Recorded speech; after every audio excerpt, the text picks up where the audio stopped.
What's up, guys? How you guys doing today? Calendar99 here, and today I'm going to give you sort of like a little behind the scenes video of one of my probably famous to me Halloween props, and that being of course the Cryptkeeper. So here we go. Alright guys, so before I get to the behind the scenes footage, I'm going to sort of give you more of an in-depth review of this thing.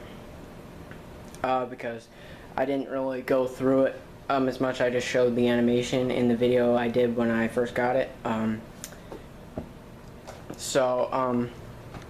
Here is the crypt part and the platform with the one step and two tombstones which have two hands on them because this is a new thing I just added with heads in the back. Here's this guy.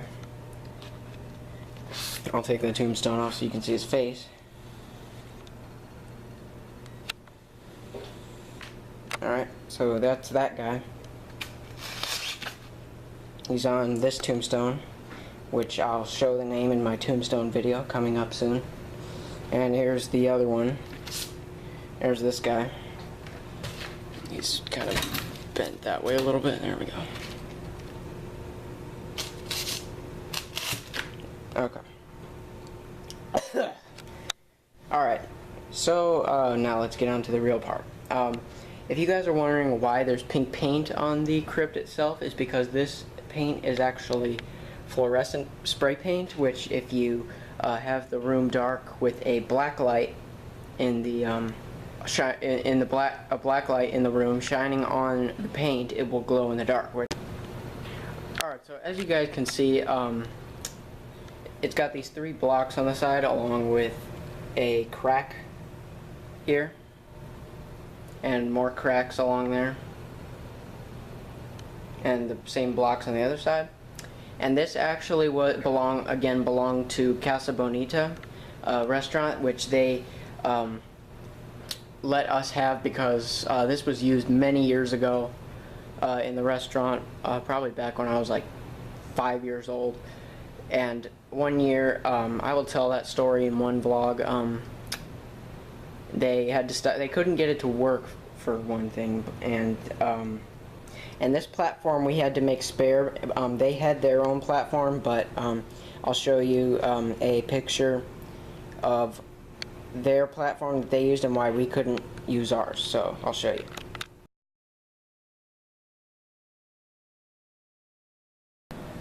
Okay, now coming to the exciting part, or not the exciting part, but if I open the doors here, here is the skull with the sharp teeth, of course.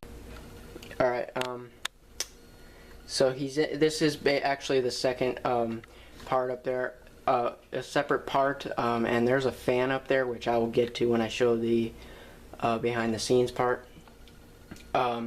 This wire here, or you probably can't see it, but maybe you can see it, is what pulls his mouth. And the two cables up there are pull the doors. And rubber bands are what make the door shut. Like that. And so yeah, that's it right there. Now on to the most exciting part that everybody's probably been waiting for here. Is how the system and actually how it works. This is it right here, which is a 8 relay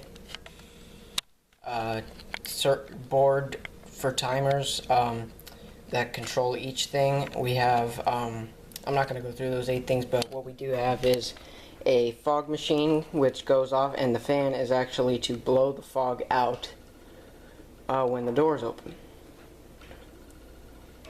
And we have a sound file of because we may that goes to this little servo motor here, which is what moves his mouth here.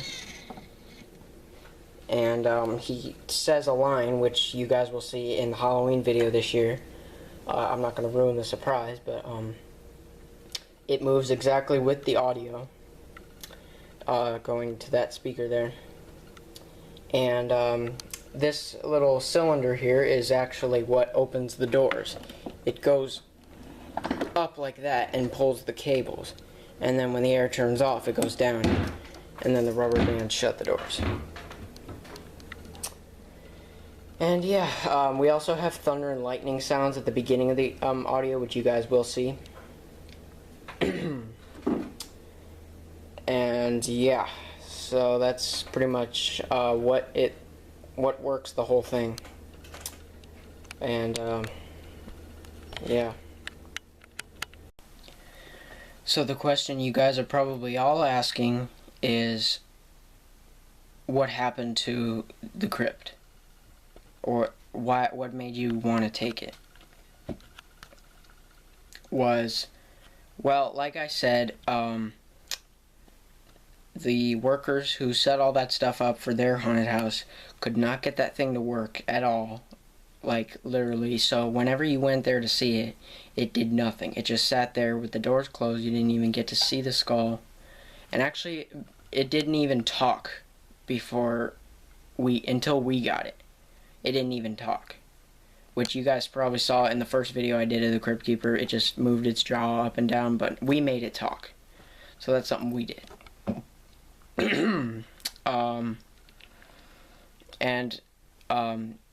Back in 2008, which is probably the main reason why it stopped getting used, is because that year it was so dark that some guy in a wheelchair literally fell down the stairs because it was so dark and he couldn't see. Either he was going the wrong direction or something, and they sued the restaurant, and then they couldn't, like, make it dark anymore. So now the haunted house is just a complete bomb.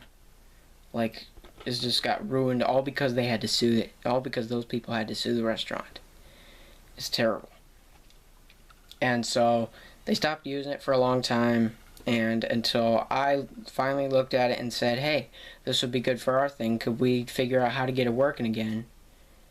And so yeah, that's how we got it. And that's that story. Well, that's going to be it for today, you guys. Thanks for watching. Don't forget to subscribe for more content. If you have any questions, post it down in the comments. If you like this video, give it a thumbs up. And see you guys later.